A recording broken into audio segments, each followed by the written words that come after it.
मुख्यमंत्री देवेंद्र फडणवीस, उपमुख्यमंत्री एकनाथ शिंदे आणि अजित पवार आज दुपारी दिल्लीत जाणार असल्याची माहिती सूत्रांकडून मिळतेय।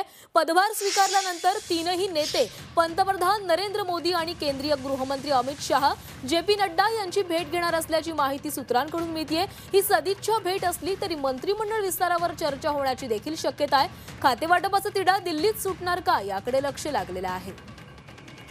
या संदर्भातली अधिकची अपडेट्स घेऊयात आमचे प्रतिनिधी ओम देशमुख यांच्याकडून। ओम, तीनही नेते शपथ घेतल्यानंतर पहिल्यांदाच दिल्लीला जात आहेत। मंत्रिमंडळ विस्ताराबाबत देखील चर्चा होण्याची शक्यता आहे। प्राची, अगदी बरोबर आहे। राज्यामध्ये देवेंद्र फडणवीस सरकारचा शपथविधी झाल्याच्या नंतर खऱ्या अर्थानं या तीनही नेत्यांची ही पहिलीच दिल्ली बारी आहे। पंतप्रधान नरेंद्र मोदी असतील किंवा अमित शाह असतील यांची एक सदिच्छा भेट आणि मंत्रिमंडळाच्या या सगळ्या स्थापनेनंतर पहिल्यांदा वरिष्ठांशी भेट घेणं हा एक प्रोटोकॉल मानला जातो।